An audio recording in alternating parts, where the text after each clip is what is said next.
worst nutrition advice out there that you should never ever follow from a nutritionist. So eating healthy is like a trendy topic that everybody wants to have an opinion on.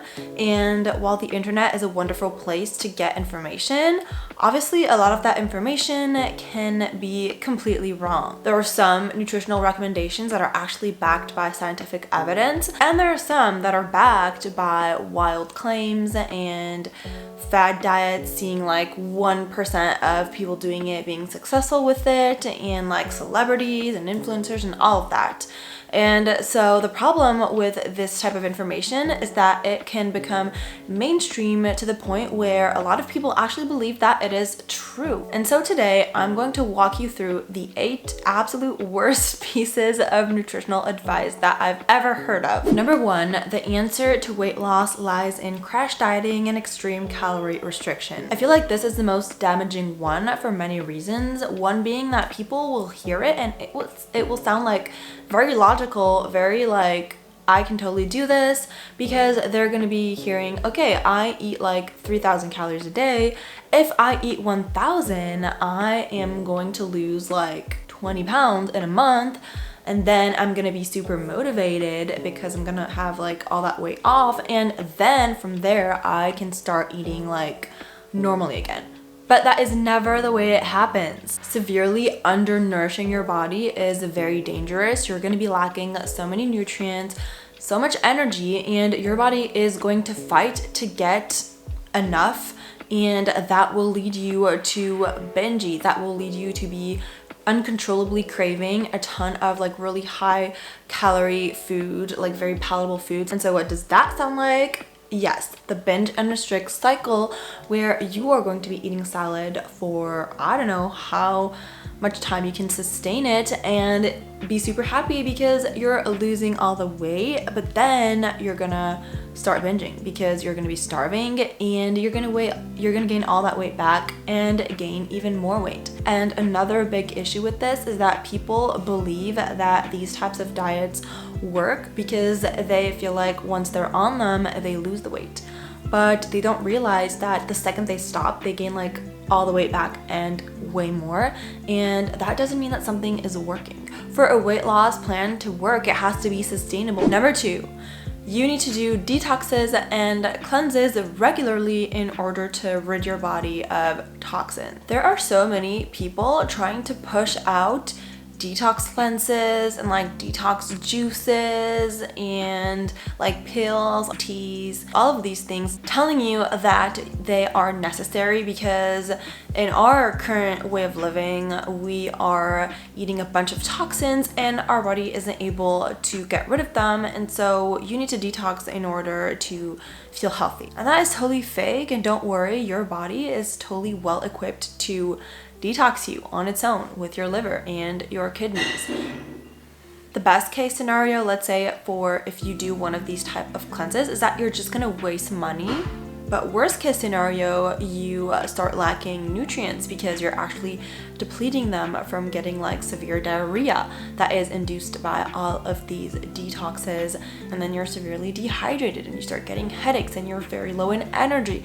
And so after a while, you start to bounce back to a kind of binge eating cycle because you need energy and you need nutrients and you're going to be drawn to this food that you weren't allowed to have. So just steer clear from these detoxes. It is really, really bad nutrition advice. Number 3 is that you need to have a limited amount of bad foods and a bigger amount of good foods. So if you know me, you know that I'm all about balance and moderation. So of course, to the core of this idea, I agree in the sense that you need to be having mainly whole foods and mainly like high nutrient, like nutrient dense foods.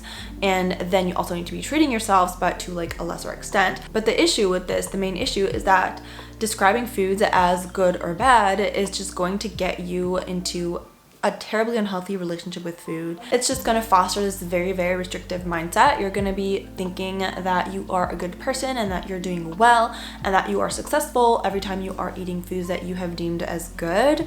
And every time you eat foods deemed as bad, you're gonna be thinking that you're failing or that you have no willpower. And then this is going to then in turn get you into like this all or nothing mentality where it's like, oh, I had one cookie, that was bad, so now I might as well eat the entire bag because might as well be bad all the way, and then tomorrow I'll start over. Whereas if you're able to understand that no foods are inherently good or bad and that you need a right balance of all foods, then you won't feel that way. You'll be able to enjoy a cookie or two and then put it away and go on with your day because you're not harboring all this like negative energy around the food thinking that it's terrible. Number 4, carbs make you gain weight.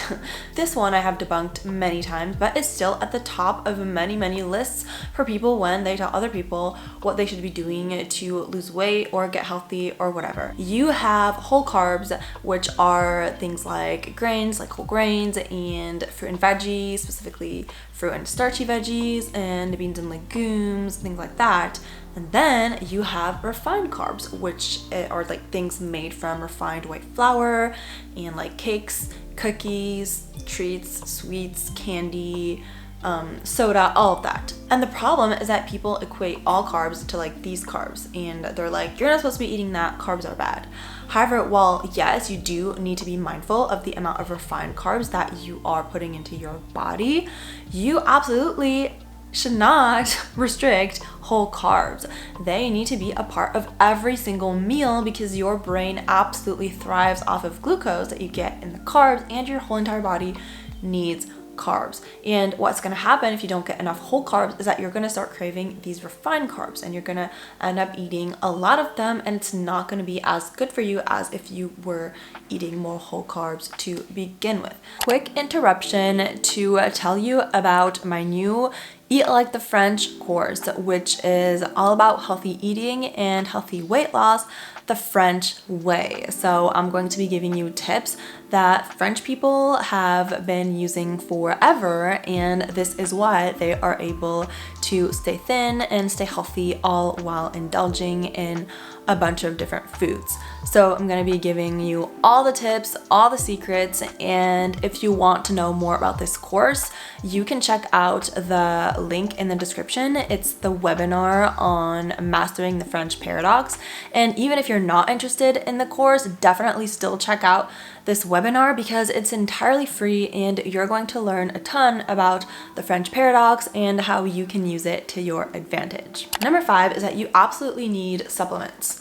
Like, this drives me crazy because a lot of the times the same people recommending a ton of different supplements are also the ones telling you that you need to only eat whole foods, no processed foods, no sugar. There are certain influencers who are like, okay, I only eat coconut sugar because white sugar is bad. I only eat like whole foods because all processed foods are bad. And I never cook my foods because that is not the way of our ancestors. And I don't have grains because that's bad. And then the same person is like, so here's like this powder that I take with like these supplements and like this collagen thing and like this spirulina thing. I'm like, what? Do you think your ancestors were taking these supplements? Some supplements can be beneficial, of course. If you're vegan, getting B12 is very important.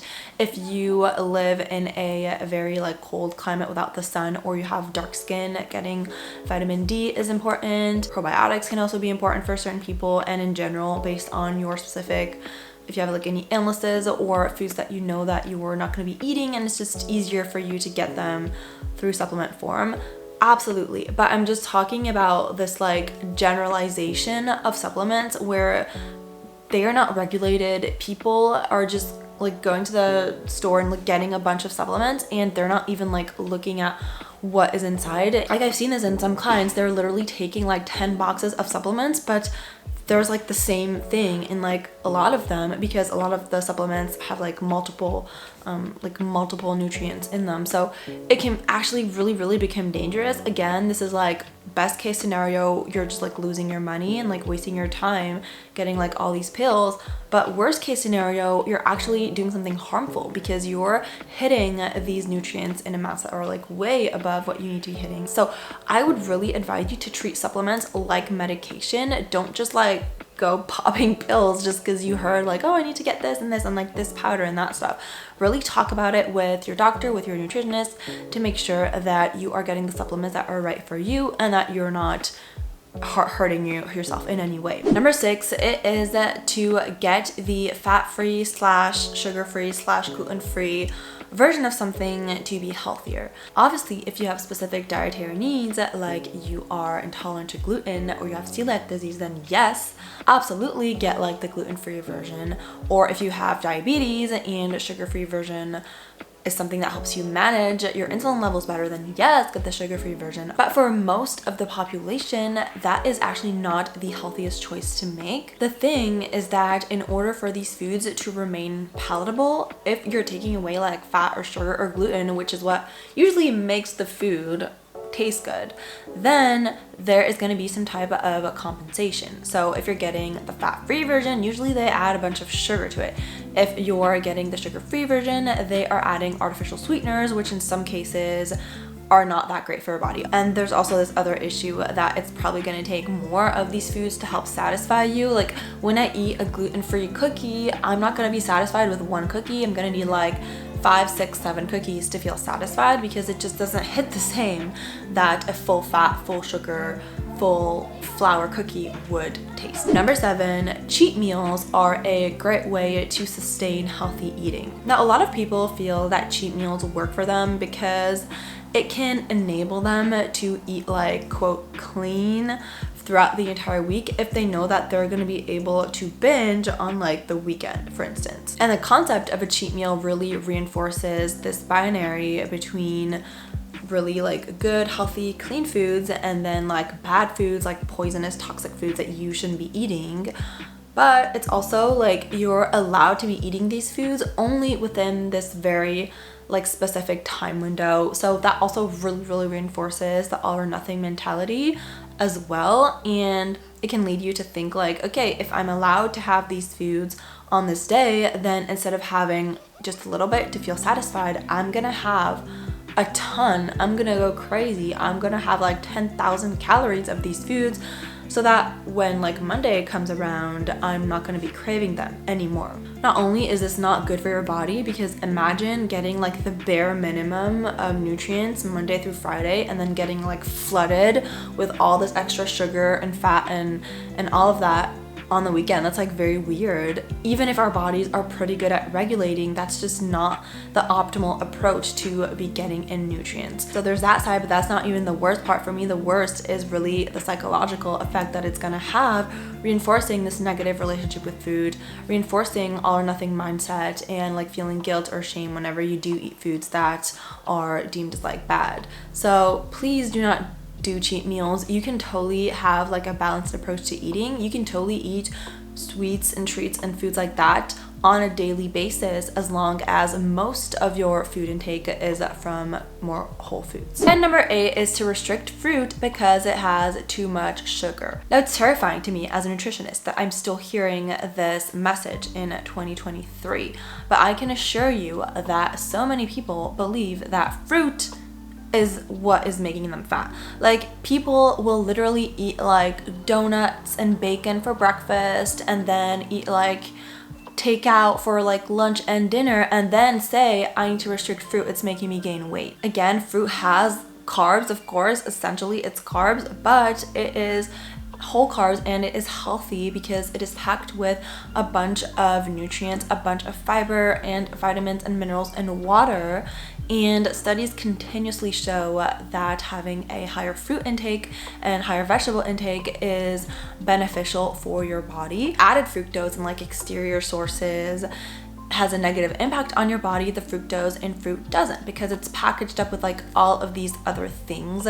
And again, fruit has so many benefits that yes, you're eating sugar, but that is far outweighed by all of the positive things that you're going to be getting. So please do not restrict your fruit intake. This doesn't mean that you should be eating like 50 pieces of fruit every single day, of course not, but try to aim for around 3 pieces of fruit a day at least, and then like 2 or 3 pieces of veggies a day as well. And fruit will keep you satisfied as well, so that's very important. That is definitely not where you need to turn to if you're looking to restrict your carb intake. So I hope that this video was helpful and that you will not be following any of these tips. So let me know in the comments which one, like if any of them were surprising to you. I hope none of them were if you've been watching my channel for a long time. Also let me know if you have any more nutrition tips that you feel are really bad, and I can also do a part 2 to this if you thought that this one's interesting, because sadly there are a ton more terrible nutrition tips that I could rant on for hours and hours. So if you enjoy this video, don't forget to like it and subscribe, and see you on my next one. Bye.